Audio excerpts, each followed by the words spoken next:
If you close your eyes for a moment, you can imagine a coastline where the sea is not water, but time, and the shore is made of space itself. Along that quiet edge live the strongest places we know, black holes. They're not loud, not in the way storms are loud. They do not shout their power. Instead, they sit in the dark like patient laboratories where gravity curves the room and the smallest rules of the quantum world wander in and try to make sense of the furniture. When we speak about black holes tonight, we will not hurry. We will let the ideas arrive as if they were tides, each one taking its time to reach our feet. Physicists often call black holes the most extreme objects in the universe, and that is true. But extreme doesn't have to mean violent in our minds. It can also mean precise. It can mean a place so focused that ordinary intuition loosens and deeper patterns show. Near a black hole, space-time itself is bent so strongly that paths of light curve like ribbons in a slow breeze. Quantum fields, those restless seas of tiny possibilities, also live there, and at the edge we call the event horizon. The two domains meet in ways that are at once rigorous and strange. Gravity is no longer just a steady pull, it becomes a sculptor of time. Quantum fluctuations are no longer faint whispers. Under the right conditions, they can be coaxed to speak up. We have learned, over the last decades, to study black holes not only by pointing telescopes at the sky, but also by recreating parts of their behaviour in careful experiments. This is an important change in mood. For a long time, black holes felt distant, unreachable, sealed behind impossible distances and hazardous borders. Now, researchers cool atoms until they move as one soft wave. They shape superfluids and special materials until they host horizons of their own. Horizons for sound, for light, for collective ripples. In these modest rooms on Earth, we do not make gravity itself. We do something subtler. We build systems that follow the same equations in their own languages, and then we listen. The experiments do not replace the sky. They tune our ears for the sky. When people first hear about spaghettification, the stretching of objects as they fall toward a black hole, they imagine a long, smooth pull, like sugar drawn into a thread. It is a good picture, and simple, but perhaps too gentle. A newer intuition suggests that the stretching may happen in short, uneven bursts, with small jerks and pauses, rather than in one continuous glide. This is not just a poetic rephrasing. It comes from specific behaviours we see in laboratory analogues. An ultra-cold cloud of atoms, when set spinning, does not tear evenly. It breaks into little vortices that send out pulses, as if the system prefers to release its tension in discrete size. The lesson is not that atoms are stars, or that fluids are black holes. The lesson is that nature, when faced with certain edges, sometimes chooses steps instead of slides. The same gentle caution applies to time. Near a black hole, clocks slow down. That is the classic story. But if we watch more closely, theory allows for something subtler. Not just a steady slowing, but tiny stumbles. A clock might keep pace, then lag a breath, then catch. Like a nervous heartbeat learning a new rhythm. This is a careful idea, not a settled fact, and we will hold it lightly. Still, it reminds us to think of time not as a perfect metronome, but as a dancer responding to the curve of space-time under its feet. Astronomy meets these thoughts with its own quiet confirmations. Pulsars, those dense, rotating remnants that flash with superb regularity, act like drummers in the dark. By listening to the arrival times of their beats as they pass near heavy companions, we have seen tiny delays, gentle echoes that match what gravity predicts. Time stretches and bends around mass. A star called S2 circles the black hole at the centre of our galaxy on a long, elegant path. Each time it swings close, its route shifts by a hair, and those shifts line up with the equations that have guided us since Einstein. The theory is not a spell, it is a map. The sky patiently agrees. At the same time, we should allow some room for new structures at the edge. Some physicists imagine the horizon not as a perfectly smooth surface, but as something with texture, perhaps a kind of repeating fractal-like roughness too fine for our eyes, but not for infalling matter to feel. In that picture, the stretching could snag and release, a stitchwork rather than a single pull. Others describe the horizon as a membrane, a warm viscous layer that drags on magnetic fields and material trying to pass, holding on for a moment before letting go.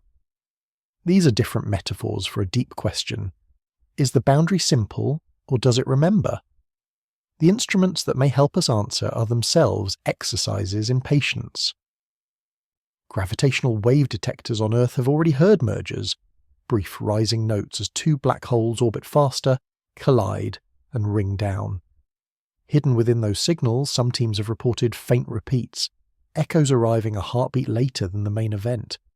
If those features are real, they might be the sound of matter being torn in pulses near the edge, or the signature of a horizon that behaves more like a softened surface than a perfect one-way door. In space, a mission called LISA is being prepared to listen for longer, lower notes than we can hear from the ground. It is a promise to be more attentive to the quiet parts of the song. The laboratory helps in other ways too. When a thin metal foil is struck by a strong short laser pulse, the pull that follows can tear it into a rain of tiny threads. In miniature, a demonstration that sharp tides need not make long, continuous strands. In superfluids, researchers have shaped flows that trap sound the way horizons trap light. The bursts that escape look like little jets. In special electronic materials under strong magnetic fields, edge currents glow with a thermal pattern, a cousin to the warmth predicted for horizons. None of these systems is a black hole, each is a careful analogy. But together they form a language, and when we return to the sky, we have more words ready. We should remember, gently, that all of these ideas, pulsed stretching, textured horizons, stepwise time, are parts of an ongoing conversation. Some may turn out to be exact, some approximate, and some useful only as stepping stones to clearer thoughts. What makes them restful to hold, even while uncertain, is their honesty about scales and limits. They do not demand that we abandon what we know. They invite us to refine how we picture it. The core remains. Gravity curves space-time. Mass and energy tell it how to curve. Light and clocks respond. And at the strongest edges, quantum rules begin to matter. So we begin here, at the quiet doorway. Black holes as steady teachers rather than terrors, laboratories rather than monsters. In the next part, we will walk deeper into those rooms, into ultra-cold clouds that spin and break, into acoustic horizons that catch sound, and into what a rotating black hole shares with a ring of fluid in a dish. For now, let the thoughts settle. The universe keeps its wildest lessons in calm places, and it is willing to teach us if we slow down enough to listen. When we look closer at the experiments that mimic black holes on Earth, the first images that appear are not of stars collapsing, but of tiny droplets of cold atoms. These are clouds so chilled that their particles no longer move separately. They behave as one wave, one coherent body.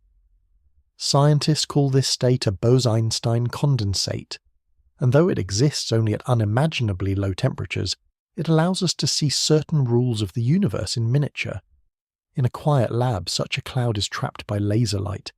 It spins slowly, then faster, until ripples form across its surface. The result is something that looks like a miniature galaxy, made not of stars but of swirling atoms. And at the centre, something begins to happen, a region where movement ceases to escape. To a physicist, this small circle is an analog horizon. To the imagination, it's a shadow of a black hole. As the cloud rotates, the surface doesn't tear smoothly. Instead, it breaks into countless tiny vortices, like a field of small whirlpools. Each vortex emits a brief burst of sound, pressure waves that move outward like whispers. This is one of the clues that matter falling into a real black hole might not be pulled apart in silence, but in quick, pulsing outbursts of force. The popular image of an object being stretched like taffy, long, slow and elegant, may not be entirely true. Nature might prefer to break things rhythmically, piece by piece, rather than all at once. When another cloud of atoms is cooled and then released, something even stranger happens. it collapses inward, only to rebound violently, sending fragments of itself flying. Physicists call this event a bossa nova, a word borrowed from supernovae but softened by the prefix bose. In those short moments of contraction and rebound, the atoms behave like a dying star, briefly flashing as they fall together, then scattering again. It's a peaceful way to imagine destruction, an explosion played back in slow motion, where even chaos seems graceful. Such experiments may seem abstract, but they tell us something important. Extreme physics doesn't always need extreme environments. The universe's rules repeat across scales. A superfluid in a small glass trap can follow the same mathematics that governs collapsing stars millions of light years away. The difference is only one of size, not of logic. In this way, a quiet cryogenic chamber becomes a telescope of a different kind. A telescope turned inward, toward the structure of reality itself. Next, we move to experiments that replace gravity with sound. If you create a fluid flow that moves faster than sound waves can escape, then the waves that try to move upstream are trapped. They can't outrun the current. This is the acoustic equivalent of an event horizon. On one side, sound can travel freely. On the other, it is trapped. When researchers disturb this system, the trapped waves can burst out in short, strong pulses. They look like tiny jets. These are not metaphors, they are data. In those miniature sound horizons, we see how energy may erupt near a real black hole. Short, powerful expulsions before silence returns.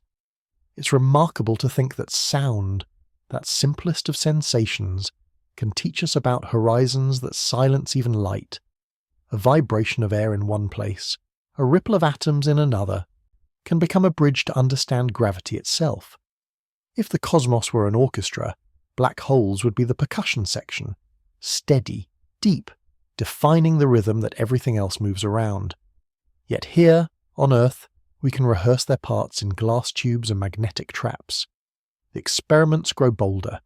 In some, researchers form rotating rings of fluids that imitate spinning black holes. These rings, as they rotate, can fling parts of themselves outward, stealing rotational energy from the system. In the real universe, this is what happens near rotating black holes, known as Kerr black holes. The rotation twists spacetime itself, pulling nearby matter into whirlpools of motion, sometimes flinging it away at near-light speed. The idea that a black hole can give up some of its energy is counterintuitive. We tend to imagine them as pure absorbers, never givers, yet in both lab and sky, we see otherwise. Rotation, it seems, is a kind of generosity. When two massive black holes merge in space, they send out gravitational waves, ripples in space-time that we can now detect with delicate instruments on Earth. In 2019, one such collision produced something unexpected. After the main wave passed, a great swell that rang through the detectors, scientists noticed faint echoes arriving about a second later. These echoes may be the space-time equivalent of those pulsing bursts we saw in the laboratory, the final size of matter being shredded near the horizon. Or perhaps they are something even more profound, a sign that the boundary of a black hole is not absolute, but elastic. Some researchers imagine that the horizon is not a perfect line, but a flexible membrane. It catches falling matter, stretches, and then releases it in bursts. If that's true, the echoes we hear in gravitational waves could be the plucks of this cosmic membrane returning to stillness. Others propose that the horizon is rough, filled with tiny repeating patterns, like a fractal coastline. In that case, infalling matter would snag and tear along invisible hooks, not gliding smoothly but stuttering its way inward. These ideas may sound poetic, but they emerge from equations, not metaphors. The mathematics suggests that nature prefers texture, and somewhere between theory and experiment lies the project called LISA, the Laser Interferometer Space Antenna. It will float in space, listening to gravitational waves at frequencies too low for earthbound detectors. LISA's patience is its strength. It will not chase explosions, it will listen to long, slow murmurs, the merging of giant black holes, the slow rhythm of space-time breathing in the dark. If it succeeds, It could reveal whether these horizons truly vibrate, whether matter falls smoothly or in pulses, whether time near them flows like syrup or jumps like raindrops. We return again to Earth, to one final image. A thin metal foil, no larger than a fingernail, is struck by an intense laser beam. The energy tears the metal into countless small filaments, each pulled apart by an invisible hand. This is not science fiction. It is a daily experiment in modern plasma physics. In those fine threads, scientists see echoes of what might happen to matter near a black hole. Not a single continuous ribbon, but a flurry of threads, torn and released in flashes. It's humbling that the same physical rules stretch from a tiny lab chamber to the heart of a galaxy. So as we drift further into this story, we begin to see a pattern. The universe is self-similar. What happens in the coldest drop of atoms may reflect what happens in the hottest, darkest corner of space. The details differ, but the rhythm is the same: motion, collapse, rebound, capture, release, echo. Every scale of existence hums the same tune, and in that harmony we find both peace and understanding. In the next part, we'll follow this music of physics into the heart of time itself, where clocks stutter, stars drum, and space-time learns to remember. For now, rest in this idea. Even the fiercest gravity can be studied in silence, and even the deepest darkness speaks softly to those who listen. If you have ever listened to the tick of a clock in an empty room, you might have noticed something strange. Sometimes it sounds steady, and sometimes it feels as if it hesitates. That small human sensation of uneven time may be a clue, on a tiny scale, to what happens near a black hole. Einstein taught us that time slows down in strong gravity. The deeper you go into a gravitational field, the slower clocks run compared to those far away. But newer theories and a few delicate experiments whisper that this slowing might not be smooth. Near a black hole's horizon, where the rules of quantum physics begin to mix with relativity, time itself might tremble. It could move, pause, and leap, not with chaos but with structure, like a stutter in a heartbeat. Physicists call this possibility quantized time dilation, the idea that instead of a perfectly continuous slowing, time near an extreme gravitational field could change in tiny steps. If that is true, a falling object would not experience one endless stretch. It would fall through moments that pulse. One could say that time, there, does not flow. It beats. To picture this, imagine a wristwatch as it nears a black hole. From far away we see its second hand hesitate, each tick drawn out, then frozen. But close up the hand might not glide evenly. It might jump irregularly, not because the watch is broken, but because space-time itself is trembling under the strain of gravity. There are even laboratory hints of this strange rhythm. In one experiment, atoms that contain internal clocks, natural oscillations of their structure, were set in powerful gravitational gradients. Their frequencies shifted in unexpected ways, tiny and irregular, as though their inner seconds could not agree with one another. It was as if gravity had reached inside each atom, tapping its rhythm to a new and uncertain beat. This trembling of time may also leave marks in the heavens. Far away, astronomers listen to pulsars, rotating remnants of dead stars that send out precise beams of radio waves. Each rotation gives us a pulse so regular that we can measure tiny changes in the tick of the universe itself.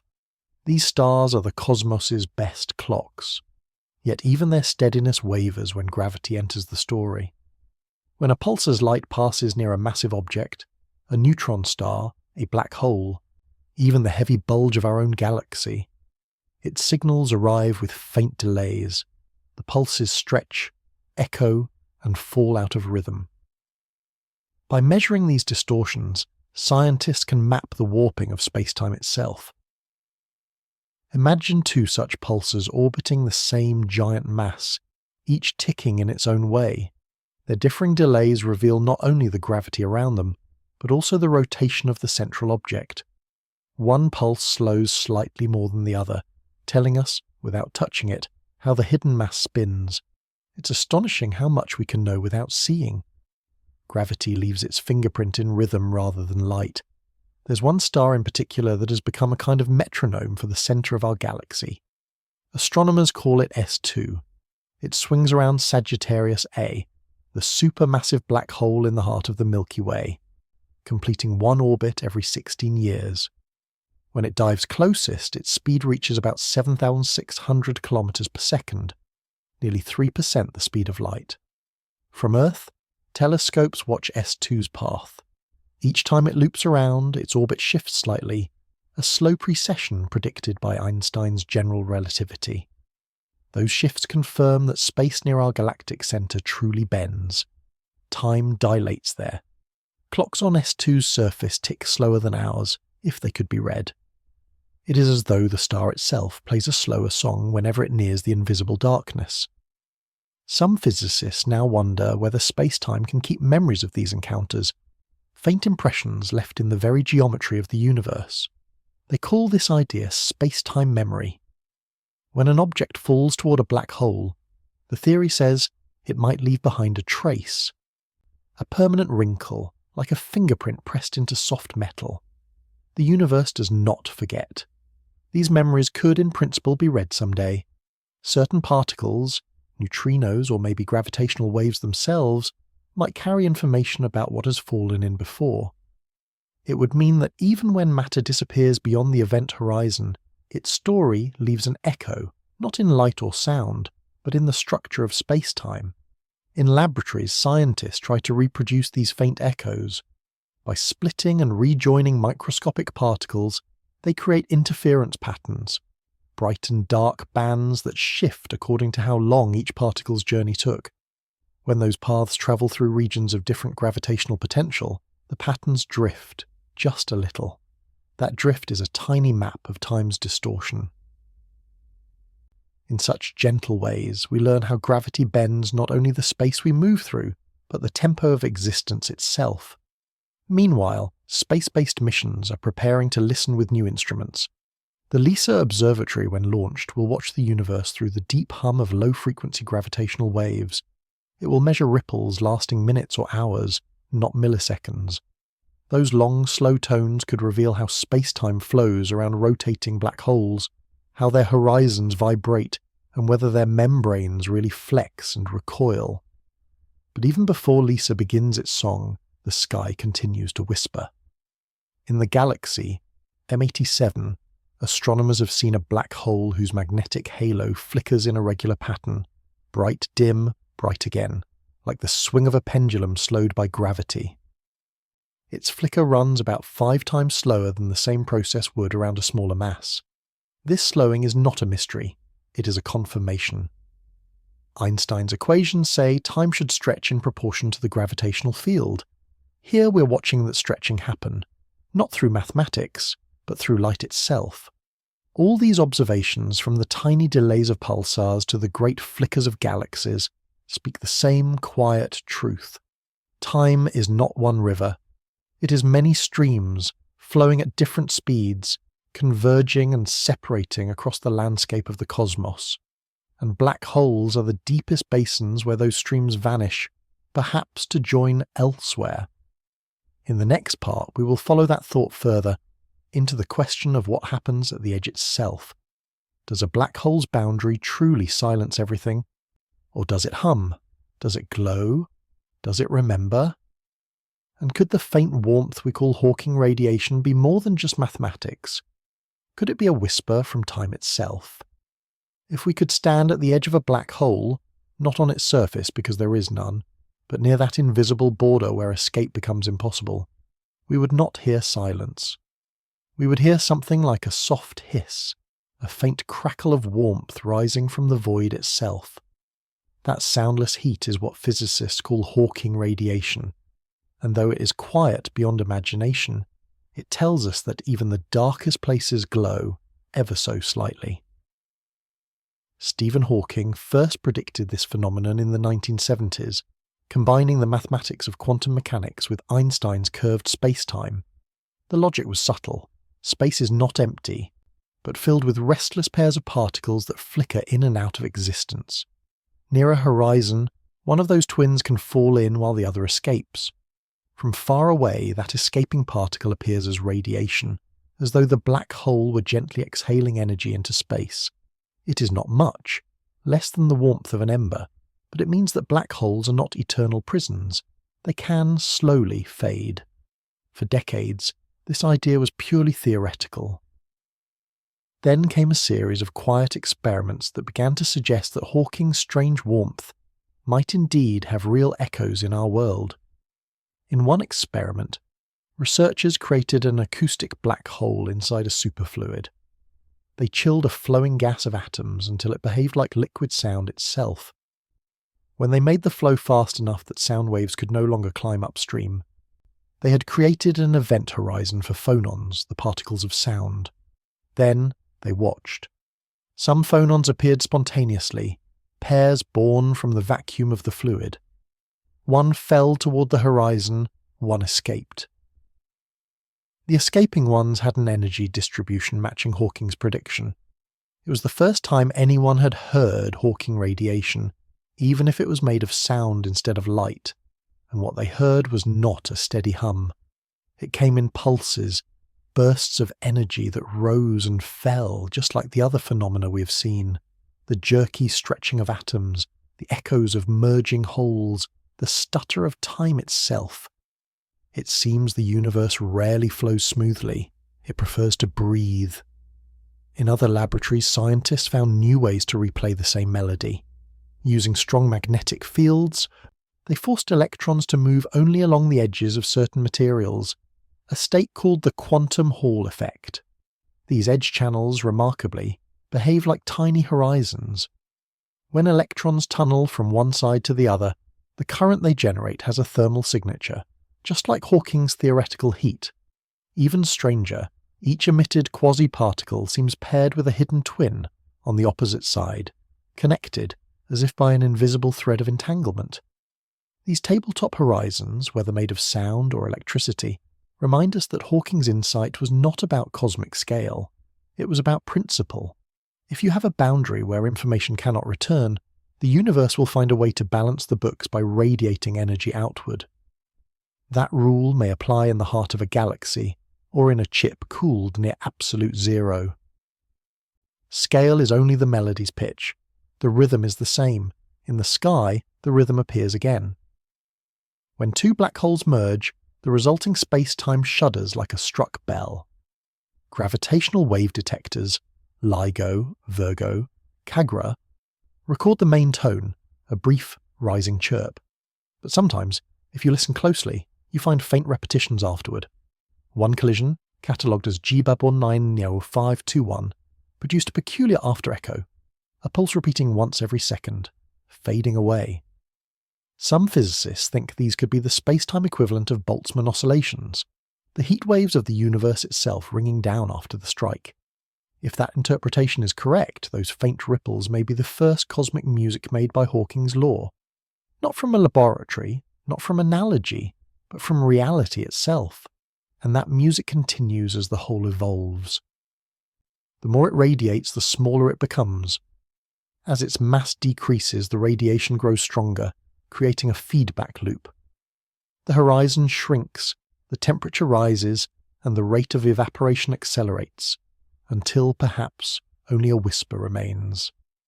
Some physicists think the process never finishes, that it ends with a final ember, a Planck-sized remnant, as small as the laws of physics allow. Others think the black hole dissolves entirely, leaving only radiation behind, scattered across space like the final smoke of a long fire. If the remnants do survive, they could account for one of the universe's deepest mysteries, dark matter, the unseen mass that outweighs all visible stars. Billions of tiny stable leftovers, colder than any dust drifting unseen between galaxies. If true, it would mean that what we call darkness is not emptiness but memory, the gathered remains of all that ever fell into black holes. There is a certain poetry in that idea. The things that vanish most completely might be the very things holding the universe together. The warmth of Hawking radiation also forces us to reconsider what a black hole is. It is not a static void, but a system in balance, gravity pulling in, quantum fields radiating out. A black hole is alive, in its own slow way. The particles it emits are not random sparks. They carry correlations, subtle fingerprints of what has fallen in. In this way, Hawking's work reconnected even the most hopeless depths to the logic of cause and effect. Some physicists now see the black hole not as an abyss, but as a conversation between the quantum and the cosmic. The conversation is quiet, stretched across unimaginable time, but it never stops. Every particle emitted is an answer to a question gravity once asked, and deep inside this whispering exchange lies a mystery we still cannot resolve, the information paradox. If black holes radiate and shrink, what happens to the information of what they consumed? Does it vanish forever, violating the rules of quantum mechanics? Or does it return, encoded in the flicker of radiation, too subtle for us to yet decode? Laboratories, satellites, and equations all lean toward the same answer. Information, like energy, cannot be destroyed. It only changes form.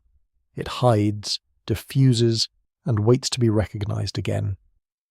In the next part, we will follow this trail, how experiments with ions, photons, and quantum computers begin to show that even a black hole's warmth might carry the full memory of what it once swallowed. And through that, we may find that the universe itself keeps perfect books, even across its deepest silences.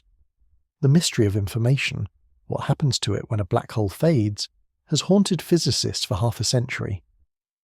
Hawking's theory of radiation made black holes mortal, but it also seemed to break one of the most sacred laws of nature, the rule that information can never be lost. In quantum physics, every particle, every wave, carries data about its origin.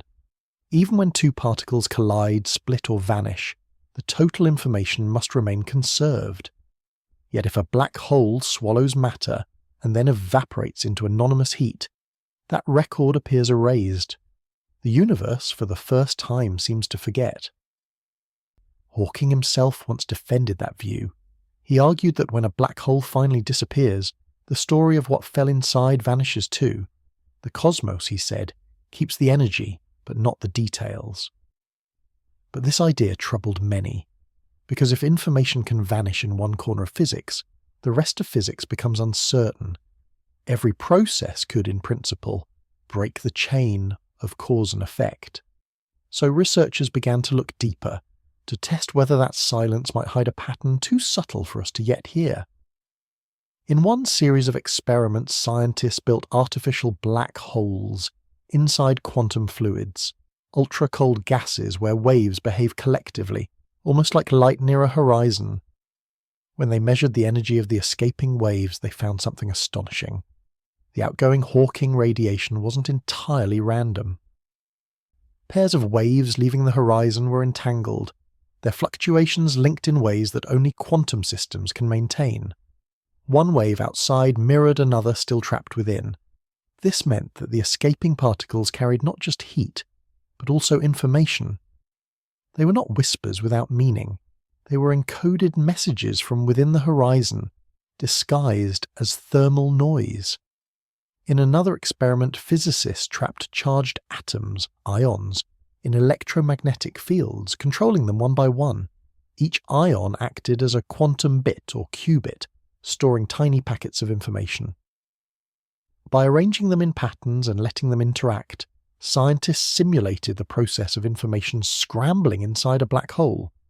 When they watched how these qubits exchanged and released data, they discovered something both beautiful and eerie. The information wasn't destroyed. It was scrambled so deeply that, from the outside, it looked like chaos, but it could, in principle, be recovered. That behavior follows the curve known as the Page curve, named after physicist Don Page. It predicts that a black hole first appears to lose information, radiating in random heat. But halfway through its life, the process reverses. The radiation begins to carry meaningful structure again. Slowly, steadily, the hidden order returns. It's like watching a fire burn. At first, all you see is brightness and noise. But if you could follow every spark and every ash in enough detail, you'd realize that the pattern of smoke still encodes the wood that fed it. The fire forgets nothing. It simply speaks in a more complex language. Physicists now believe that black holes may behave the same way. The radiation we thought was pure heat may be a cipher, a code written in quantum entanglement. Each escaping particle is paired with another, and together they carry the imprint of what was once inside. Some experiments go even further. In superconducting circuits, researchers have observed paired photons, particles of light, emerging from artificial horizons created by manipulating electric currents. These photons, too, display quantum correlations consistent with Hawking's prediction. They behave as if something behind the horizon is still connected to them, whispering through the laws of physics. The conclusion grows harder to ignore. Information does not die in a black hole. It hides, entangles, and then slowly escapes again. But this realization leads to a deeper paradox. If information comes out, how does it get through? The event horizon is supposed to be a one-way gate. Nothing, not even light, should cross it from inside. And yet the mathematics of quantum mechanics insist that entanglement stretches across that boundary like a bridge, invisible but real. Some call this bridge an Einstein-Rosen wormhole, a microscopic tunnel linking the inside to the outside. If that interpretation is correct, then black holes and quantum entanglement are not just related. They are the same story told two ways. Gravity, in this view, may be what happens when quantum information ties the universe together. To test such ideas, scientists turn again to machines that simulate the impossible. Using quantum computers, they create small systems of qubits designed to behave like tiny black holes. When they send a quantum bit of information into the system, it vanishes, becomes entangled with the rest, and then, miraculously, reappears on the other side. It is not teleportation as in fiction. It is the mathematics of information weaving itself through a simulated horizon. In 2022, a team succeeded in demonstrating exactly this effect. They arranged just 7 qubits into a structure that mathematically resembled a wormhole. Then they sent a signal through. The bit of quantum information disappeared into one region and emerged in another, without any direct path connecting them. It was not a true spatial wormhole. No tunnel opened through space, but the logic was identical. The rules that allow information to pass through an entangled system are the same rules that, on a cosmic scale, could connect one side of a black hole to the other. This is the modern picture of the information paradox. Not a locked vault, but a knot of threads. The black hole is the knot itself. As it evaporates, those threads loosen, and the hidden pattern begins to show. We no longer think of the event horizon as a wall, but as a membrane of memory, a surface where information waits, encoded in fluctuations of space and light. Each grain of that horizon stores one tiny bit of the story, and together they preserve everything that ever crossed the threshold. When the black hole radiates, those bits are released in waves too subtle for us to yet decipher. Someday, with better detectors or a deeper understanding of quantum gravity, we might learn to read that language. If we could, the universe might reveal itself not as a mystery of destruction, but as a perfect ledger. Nothing lost, only transformed. In the next part, we'll linger with this idea that the very fabric of space-time might hold a memory field, and that every flash of radiation, every gravitational ripple, could be a page in the cosmic diary written by black holes themselves. Imagine for a moment that space-time itself has a memory, not in words or symbols, but in the faint imprints left by everything that has ever happened. This idea, once poetic, has begun to find its way into serious physics. Some researchers call it the quantum memory matrix, others speak of space-time imprints, or even cosmic handwriting. Whatever the name, the image is the same. When something crosses a black hole's horizon, it leaves a trace on that surface, a delicate record of its existence. Not long ago, the horizon was thought to be perfectly smooth. We imagined it as an ideal surface. No bumps, no texture, no memory. But newer theories say otherwise. They suggest that the event horizon may be filled with microscopic fluctuations, each one encoding a piece of information about what has fallen in. The surface would not be featureless but subtly hairy, a term physicists use for the tiny quantum-scale imprints that cling to a black hole's edge. It sounds strange to think of a black hole as having hair, but this is not metaphorical fluff, it's physics. These hairs are fields, vibrations, and quantum excitations that store information about the hole's history. Every atom, every photon, every piece of matter that ever entered might leave its own whisper on this surface. To an outside observer, these whispers are almost impossible to read, but to the universe itself they are perfectly clear. One experiment in this direction uses trapped ions, single atoms suspended in electric fields. Scientists can control and track each atom's state with exquisite precision. When they simulate the conditions near a horizon, the ion's internal spins, their quantum orientations, begin to drift in ways that depend on how information is exchanged. These tiny changes reveal how quickly data can be scrambled and released, and how long it takes for a memory to fade. By mapping these changes over time, researchers can reconstruct something like a memory curve of the system, a laboratory echo of how a black hole might store and leak information. In more abstract terms, the information of a black hole is not trapped inside at all. It may live on its surface. This is the core of what physicists call the holographic principle. The idea that a region of space can be fully described by data encoded on its boundary. Just as a hologram contains a three-dimensional image in a two-dimensional sheet, the entire contents of a black hole might be written on its horizon. That principle has changed the way we think about reality itself. If it is true for black holes, it may also be true for the universe. What we experience as three-dimensional space could be the projection of information painted across a cosmic boundary, far beyond our reach. The universe, in this view, is not a solid stage but a vast recording, a moving, living hologram of all interactions that have ever occurred. When scientists look back at the first images of a black hole, the glowing ring captured by the Event Horizon Telescope in 2019, they now see more than light. They see structure. That blurry, golden halo is not just matter spiraling inward. It is the outer skin of a cosmic memory device. Each photon of that glow has bounced off the edge of space-time itself, carrying encoded traces of motion, rotation, and temperature. Later observations revealed something more, faint patterns of polarized light, twisted into spiral shapes around the horizon. These spirals mark magnetic fields wound tight by the black hole's spin.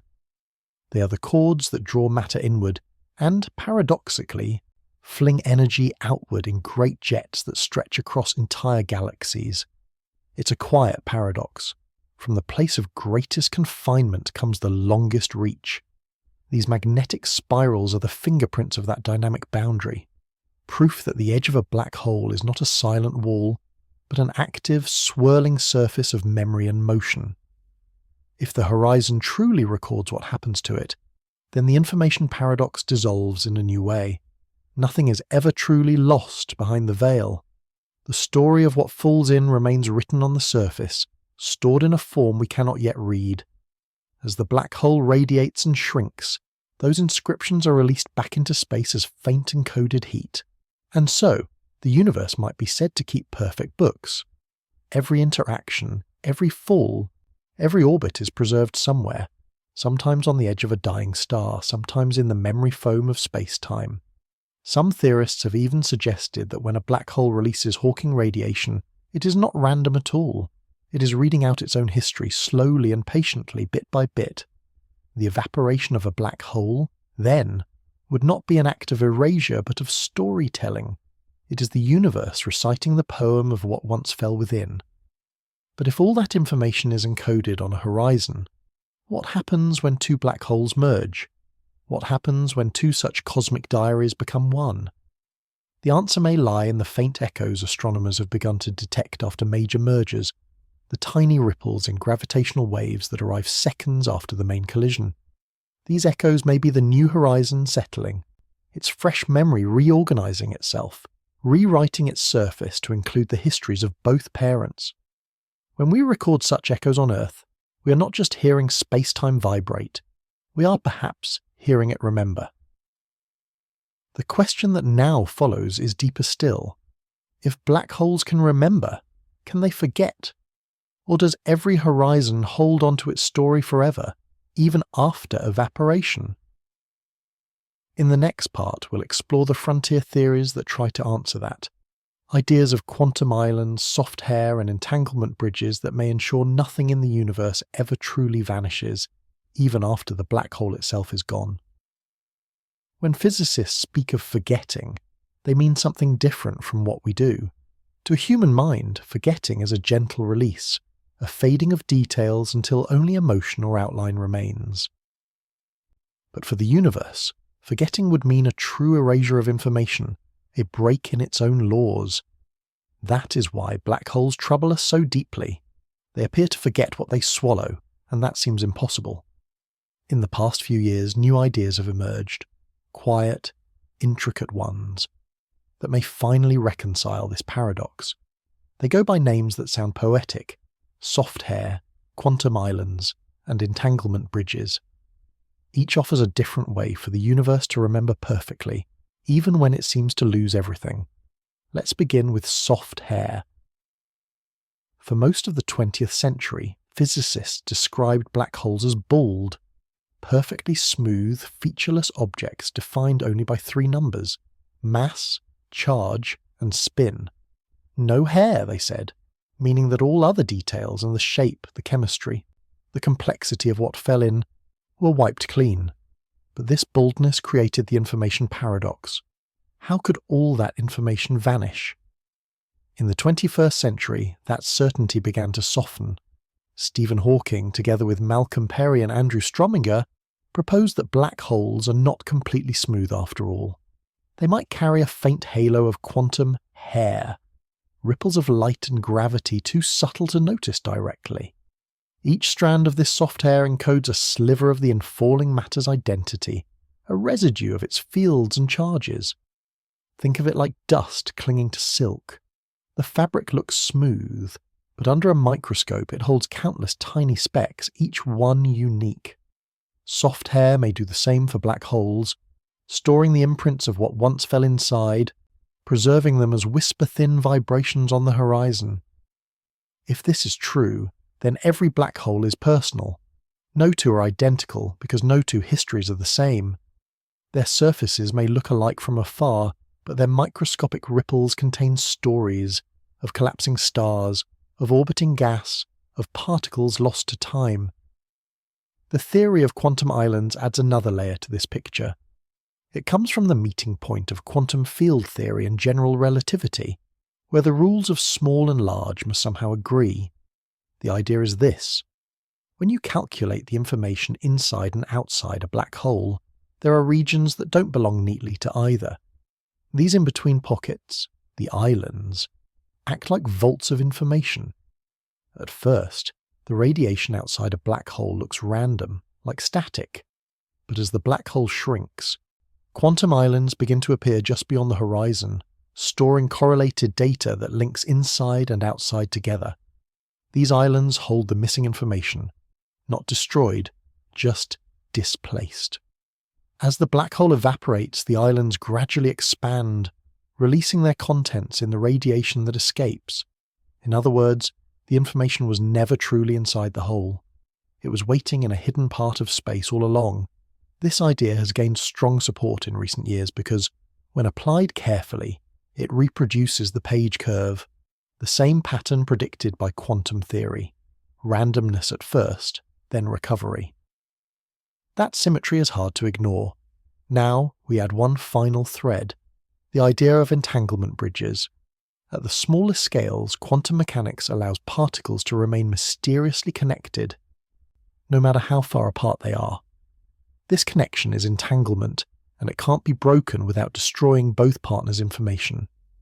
Two entangled particles behave as one system, even if they sit on opposite sides of the universe. In 2013, physicists Juan Maldacena and Leonard Susskind proposed something daring: that entanglement itself might create a bridge through spacetime. They called it Voronoi EPR, after Einstein-Rosen, the wormhole, and Einstein-Podolsky-Rosen, the entanglement paradox. The two are not different phenomena, they said. They are the same thing, viewed from two sides. If that's true, then a black hole's inside and outside are not truly separated. They are connected by countless tiny wormholes woven from entanglement. The particles that fall in and the particles that escape remain linked by invisible threads of quantum geometry. Information doesn't cross the horizon. It's already present on both sides, shared through these microscopic bridges. This vision changes everything. The event horizon is no longer a prison, but a shimmering web of connections, like the surface of a soap bubble, where light dances and information flows. What we once called a singularity might not even exist as a single point. It could be a dense knot of these entanglement threads, where space folds upon itself but never truly ends. To see the logic of this, consider how physicists now use quantum computers. They can simulate the scrambling of information in a miniature black hole, then measure how it reappears, encoded in pairs of entangled qubits. In those experiments, data is never lost. It only hides in correlations too complex for ordinary perception. If our universe behaves the same way, then the evaporation of a black hole is not the loss of information but its reorganization, a slow unbraiding of the cosmic knot. This idea is beautiful not because it explains everything, but because it restores balance. The universe, once again, keeps its promises. Every atom, every photon, every moment that vanishes is still accounted for somewhere, in some quiet form, and this balance may reach even deeper, beyond horizons, beyond the death of stars, into the geometry of spacetime itself. Some physicists now suggest that the very structure of space emerges from networks of entanglement, that what we call distance or dimension might simply be the measure of how strongly things are connected. If so, then gravity, space and time are not primary ingredients of reality. They are the byproducts of information weaving itself together, a cosmic fabric spun from relationships rather than things. When you look at a black hole with that in mind, it becomes less a monster and more a loom, a place where the universe knits its own continuity, thread by quantum thread. In the next part, we will follow this thought to its edge. What happens when two horizons merge, when wormholes stretch, and when time itself begins to reflect the dance of quantum memory? We'll explore the strange frontier where black holes may briefly expose their hearts, the mysterious fleeting state known as the naked singularity. At the very heart of every black hole lies a question we still cannot answer. What, exactly, happens to matter when it reaches the singularity?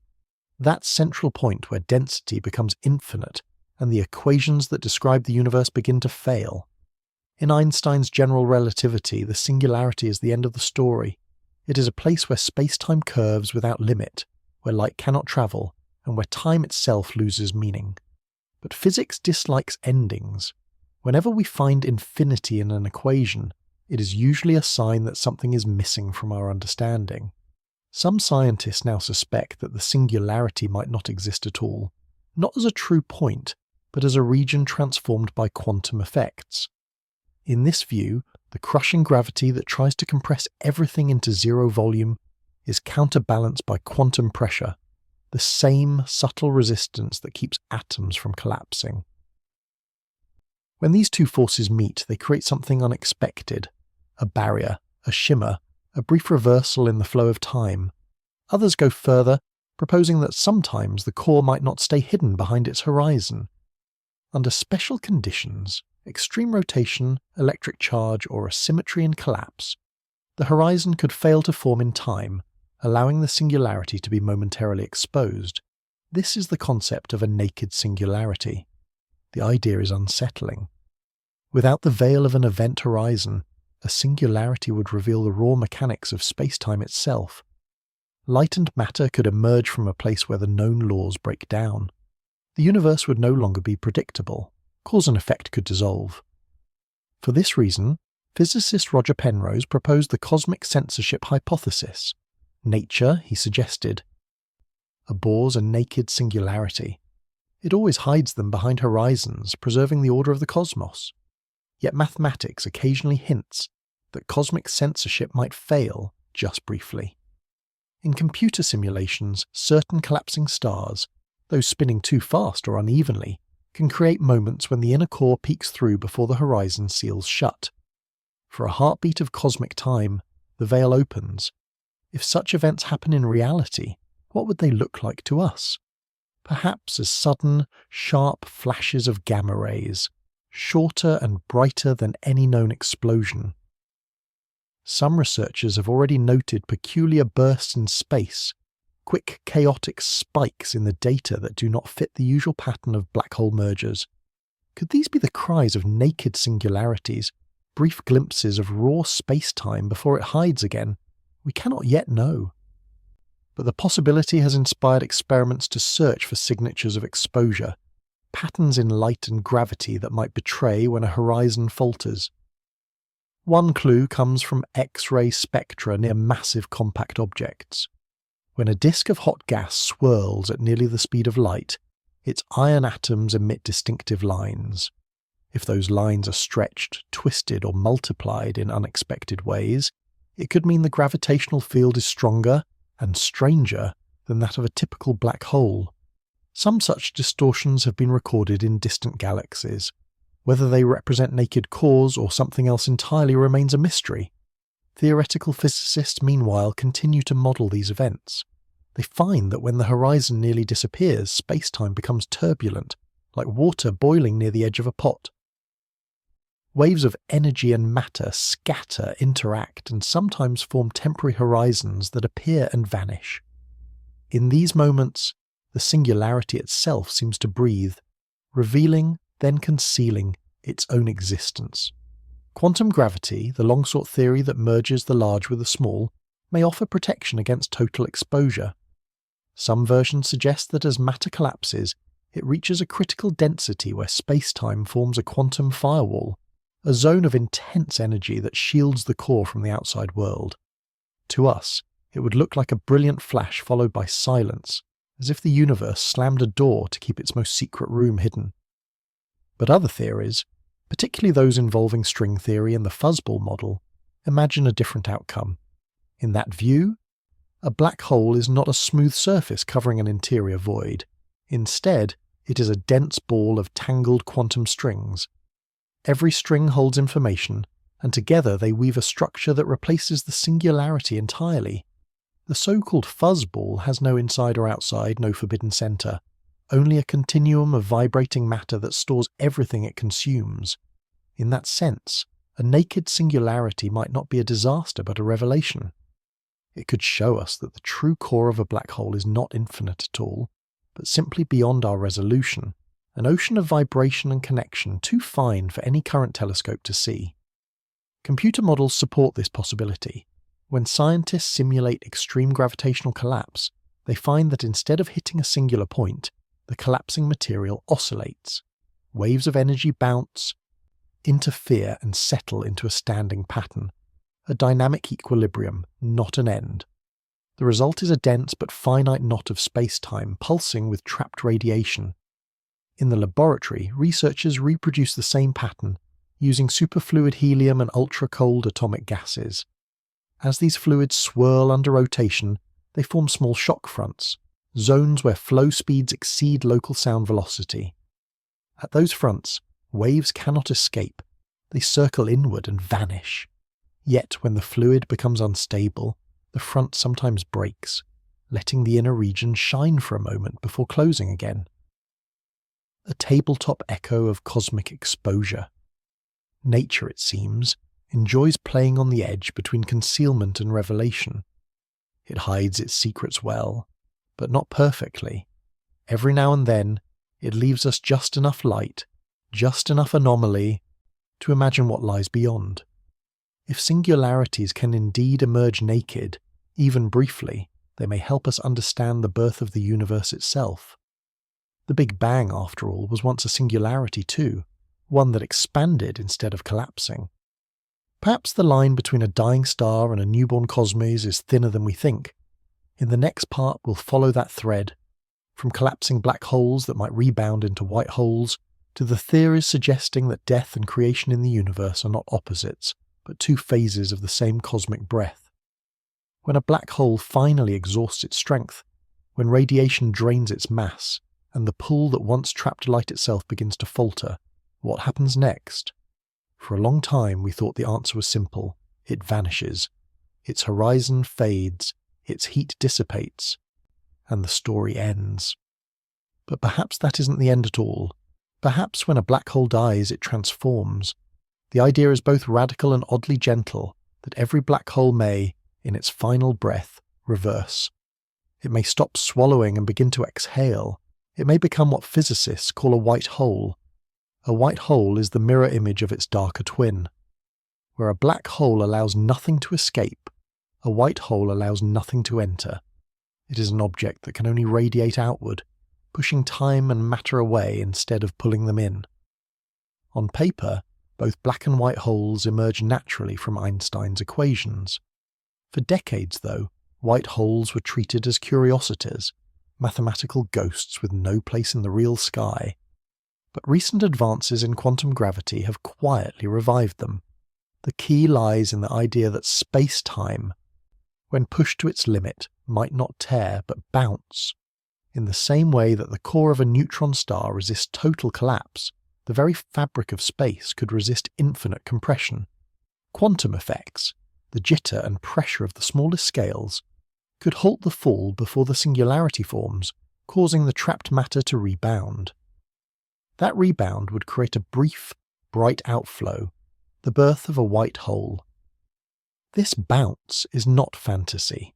It appears in equations of loop quantum gravity, a theory that replaces space-time's smoothness with discrete loops, like a woven fabric seen up close. When gravity tries to compress the loops too tightly, they push back. The result is a quantum pressure that prevents total collapse. In that picture, a black hole's death is not an evaporation into nothing, but a transition from implosion to explosion, from absorption to release. Everything that ever fell in, every atom, photon and fragment of history, would eventually emerge again, spread out into space as a faint echo of the past. Some physicists think we may already have seen hints of such events.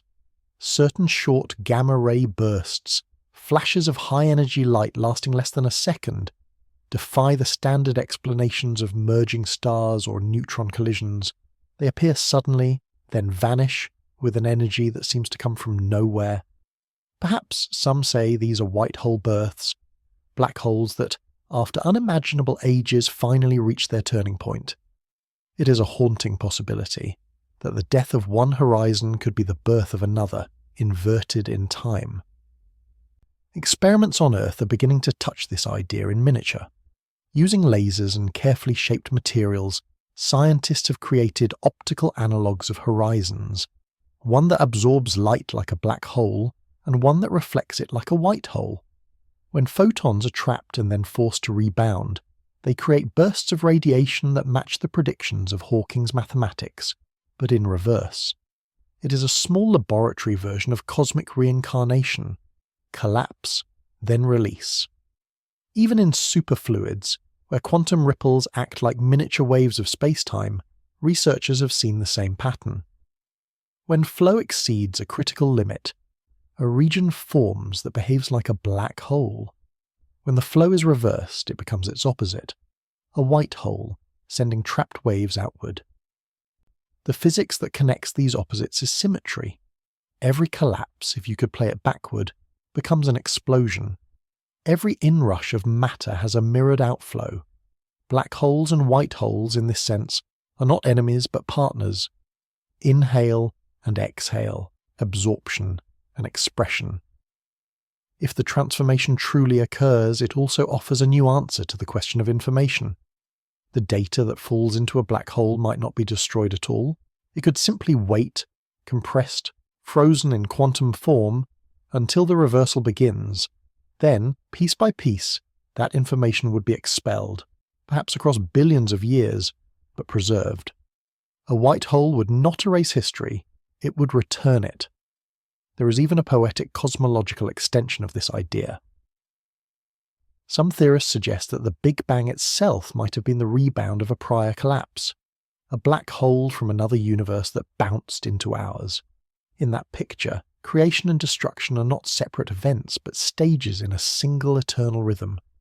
The universe inhales, collapses, pauses, and then exhales, expanding into new space and time. If that is true, then the birth of every galaxy may carry within it the memory of a death before, and perhaps one day our own universe will contract, condense, and bounce again, creating a new cosmos on the other side of time. For now, we can only listen. We watch the sky for the briefest flashes, for the ripples and gravitational waves that might mark the moment when a black hole turns inside out. We study the smallest quantum systems to see if horizons, even artificial ones, can breathe. And when we close our eyes, we can imagine it. A cosmic rhythm beyond measure, a universe that never truly begins or ends but continually trades roles. Black to white, collapse to creation, silence to song. In the next part, we will follow that rhythm into its finest texture, down to the smallest possible scale of existence, where space-time itself begins to foam, and where the universe's smooth surface dissolves into a flickering sea of quantum bubbles. If we could zoom far enough into the universe, not with a telescope, but with something far subtler, a lens made of mathematics, we might see that space-time itself is not smooth. Beneath all the graceful curves and cosmic tides, there could be a restless texture, a flickering surface that seethes with creation and disappearance. Physicists call it quantum foam. The phrase was coined by John Wheeler, a man who could blend scientific precision with poetic imagination. He suggested that if you looked at space on scales smaller than a proton, you would not find a calm emptiness. You would find a storm, a boiling ocean where space and time themselves bubble, twist, and collapse in fleeting flashes. Tiny wormholes might open and close, miniature black holes might appear and evaporate. In this foam, geometry is not fixed, it is constantly remade. The foam is invisible to us because it lives at the Planck scale, about 10^35 meters, a realm so small that our best instruments can only dream of touching it. But even if we cannot see it, its consequences may ripple upward, influencing the smoothness of space we inhabit. Now consider this. When matter collapses into a black hole, space-time is compressed to extremes not far from that same Planck scale. In a sense, black holes are natural magnifying glasses for the foam. They stretch and amplify these tiny fluctuations, turning them into macroscopic ripples in gravity itself. The edges of black holes, then, may not be mere boundaries but mirrors, reflecting the quantum texture of the universe. Scientists have begun to look for traces of this foam, not directly, but through the light and waves that pass through it. High-energy gamma rays from distant galaxies travel billions of years before reaching Earth. If space-time were perfectly smooth, all those photons would arrive together. But if it is slightly foamy, then some would be delayed, their path subtly longer or shorter, like runners on a rough field. Astronomers have searched for those delays in the arrival times of gamma bursts. So far, none have been found. The implication is humbling. If the foam exists, its fluctuations are even gentler than we imagined. Space, it seems, is smoother than silk, yet still alive beneath the surface. In laboratories, however, hints appear. Researchers working with ultra-cold atoms create small lattices of light, optical grids where atoms hop from site to site, like marbles on an invisible chessboard. When cooled to near absolute zero, these atoms flicker in and out of existence in ways eerily similar to Wheeler's foam. Tiny regions swell with probability and then fade, creating miniature universes inside the experiment. They do not last long, but they reveal that the mathematics of bubbling spacetime can be recreated in matter's quietest states. In such systems, scientists can watch as pairs of atoms appear and vanish, leaving interference patterns, the shadow of their brief existence. These patterns may help explain how spacetime itself could emerge from quantum interactions, not as a stage, but as the collective behavior of countless microscopic events. The same logic applies to black holes. Deep inside, at the brink of collapse, spacetime may cease to be continuous. It could dissolve into a dense foam of quantum loops, where each loop stores a trace of area, a unit of geometry. This is the foundation of loop quantum gravity, where even space has atoms, tiny, indivisible pieces that build up the universe grain by grain. When matter falls into a black hole, it doesn't vanish into infinity. It becomes part of this foam, converted into geometry itself. And when the black hole radiates, it releases not just energy, but rearranged bits of space-time, like bubbles rising from a quiet sea. Some cosmologists suspect that this foam may even connect to one of the greatest mysteries in physics, dark energy, the force driving the universe's acceleration. Perhaps what we call dark energy is the collective vibration of all those quantum bubbles, a background hum of creation and annihilation that never stops. In that sense, the vacuum is not empty but alive, breathing, expanding, evolving. Computer simulations of quantum foam show something unexpected: self-similarity. Zoom in, and the pattern repeats. Each bubble contains smaller ripples. Each ripple holds the seeds of new ones. It is fractal in nature, infinite in complexity, yet finite in energy. If this model is correct, then space-time itself is a fractal fabric, structured at every scale, from the Planck length to the cosmic horizon. In that vision, black holes are no longer anomalies. They are windows into the universe's smallest machinery. Each horizon stretches the foam beneath it, exposing its pattern. The gravitational waves that emerge from black hole mergers may carry the signature of that fine texture, the faint, irregular shimmer of space-time's grain. Some physicists already look for these signatures, tiny deviations in wave patterns, the fingerprints of the quantum sea. Even the Big Bang might have begun as a fluctuation in this foam. Out of countless ephemeral bubbles, one may have lingered a fraction of a second longer. It inflated, expanded, cooled, and became our cosmos. From nothing, almost, came everything, our entire history. All stars and atoms may have been born from a single, long-lived bubble in an eternal sea of creation. It's a humbling thought that what we call the universe could be a ripple in an endless ocean of quantum froth.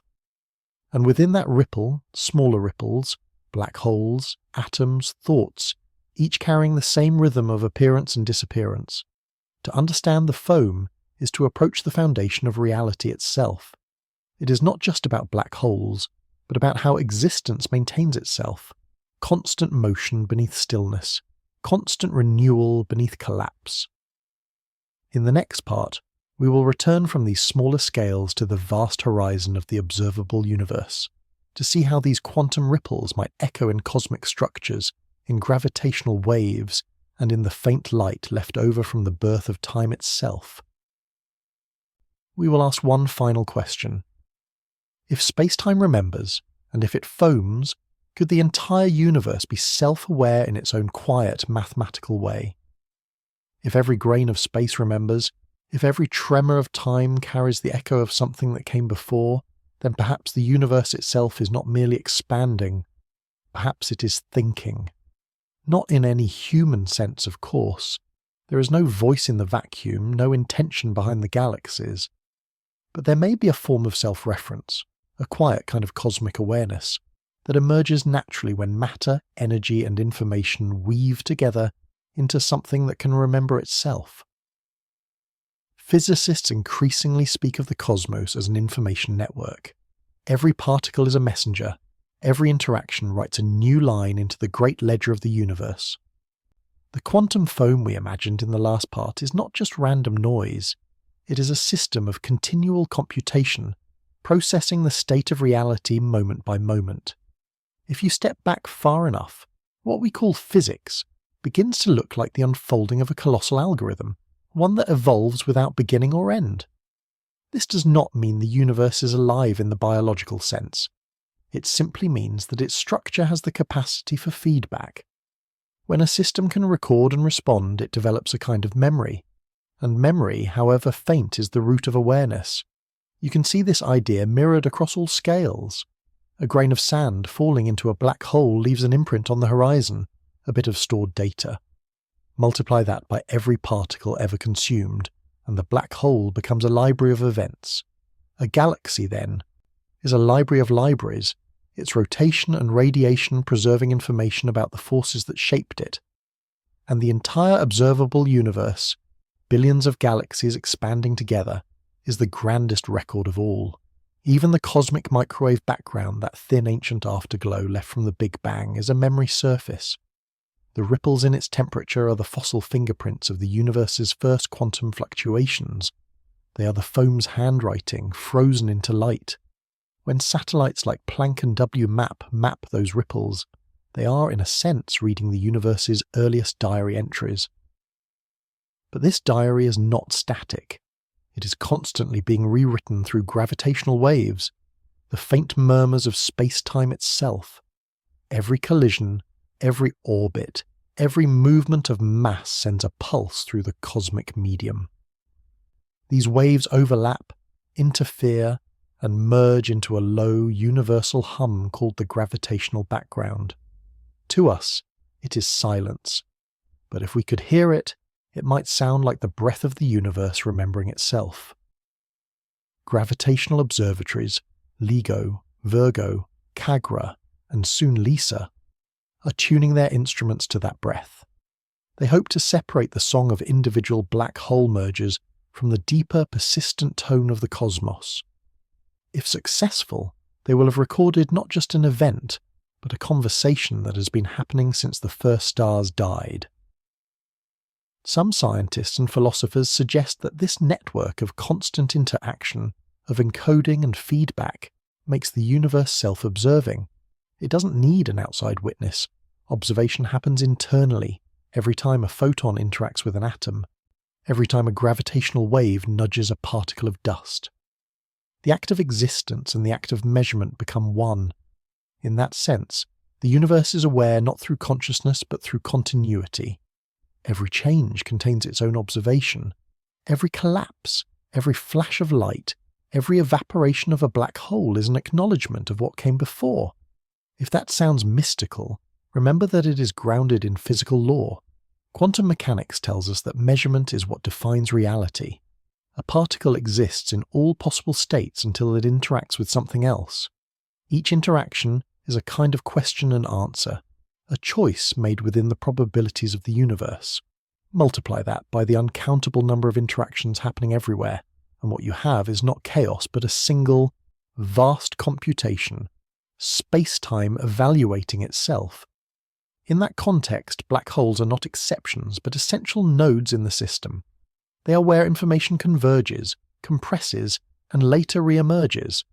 They are memory gates, turning matter into data and returning it as radiation, ensuring the cosmic algorithm never loses a line of code.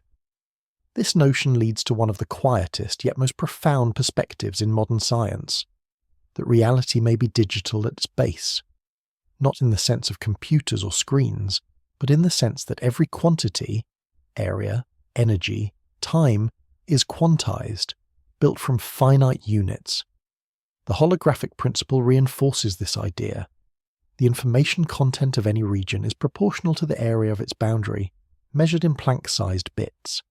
The universe, in other words, stores itself on its own surface. When you add the foam, the gravitational waves, the quantum memory, and the black hole diaries together, a picture begins to form. The universe might not be a machine running on blind equations. It might be a vast, self-recording pattern. Every new star, every collapsing core, every particle interaction is part of an ongoing act of self-definition. And within that pattern, fleeting, delicate, are us. We are made of matter that once lay in the heart of stars, of atoms that will one day drift back into the interstellar sea. When we look up, we are the universe examining its own reflection, momentarily aware of the story it has been writing since time began. It's an image that unites everything we've explored, from the jerking stretch of atoms near a black hole, to the rebound of white holes, to the trembling of quantum foam. The same logic runs through it all: memory and change, absorption and release, silence and echo. In the next part, we'll bring this long meditation to its close. We will return to the human scale, to what all this cosmic memory and quiet computation mean for us, who live only a brief moment inside the long breath of the universe. When we return from the depths of space-time and look once more through human eyes, the scale feels almost unbearable. We have drifted from atoms to black holes, from quantum foam to cosmic memory, and now we stand again beneath an ordinary night sky. The same one that has watched us since the first campfires flickered on Earth. Above us, every star is an echo of a process we now understand in painful, beautiful detail. Each one is a brief equilibrium between gravity and light, between collapse and resistance. And in their eventual deaths, supernovae, neutron stars, black holes, we see the same pattern repeated that governs all of existence: to fall, to compress, and to give back. It would be easy to feel small in this picture, yet somehow, the more we learn, the more connected we become to the grand machinery itself. For in every equation, in every signal from a distant galaxy, we find the same subtle rhythm that runs through our own biology. The hydrogen in our blood once drifted through interstellar dust. The iron in our veins was forged in a supernova's core, and perhaps the thoughts moving through your mind now, the delicate sparks of awareness, are made from particles that once circled a black hole's event horizon before escaping as radiation. The universe is not somewhere else. It is what we are made of. All along our journey, we have watched the cosmos reveal itself through its most extreme experiments. Matter stretched like thread near a black hole, atoms reborn in white holes, space itself trembling in quantum foam. Each phenomenon, for all its strangeness, is a different expression of one underlying theme: that reality is never static. It remembers through motion. It preserves through transformation. The same principle guides life. Every memory you carry, every heartbeat and thought is a dynamic process of renewal. Cells die and are replaced. Synapses rewire. Energy flows through you like starlight trapped in biological form. You're not fixed. You're a slow continuity, a small echo of the universe's own persistence. Sometimes, late at night, scientists working alone in observatories describe a feeling that comes over them. Not awe, not fear, but a quiet familiarity. They look at the faint arcs of galaxies billions of light years away and realize, this pattern is home. The darkness between those galaxies is the same vacuum that fills our lungs when we breathe. The silence that stretches between stars is not emptiness. It is potential. When we listen to gravitational waves, we're not hearing something distant. We're hearing the universe move through itself. We're hearing time remembering. It's strange, then, to think that our species, so fragile, so temporary, might be one of the ways the universe knows it exists. Our instruments extend its senses. Our thoughts translate its mathematics into meaning. When we speak of understanding, what we really do is let the cosmos, for a heartbeat, understand itself. And perhaps that is why curiosity feels so peaceful when it's quiet, why lying under the night sky, you can almost sense the hum of being. It is not just wonder, it is recognition. Somewhere deep down your atoms remember all of this. They have fallen through stars, spun in clouds of gas, and waited billions of years for this moment of awareness. So we close our eyes, not in ignorance, but in completion, because the universe is still unfolding, still breathing, and we are part of its breath. The story of black holes is not a story of endings.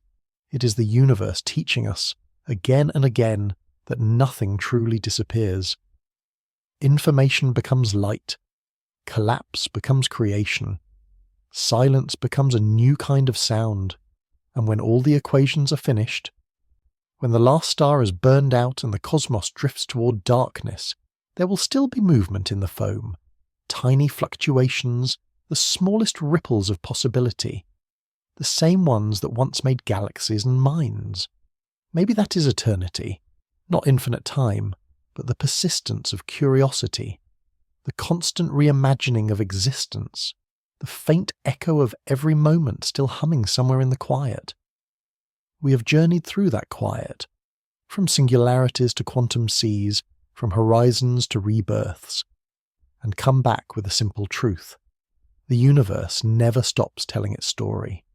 It only changes the language. Tonight, as you drift towards sleep, remember, you are part of that story. The atoms in your body, the thoughts in your mind, the warmth of your breath, all of it is starlight, all of it is memory, all of it is the universe remembering itself for a little while longer, and that is enough.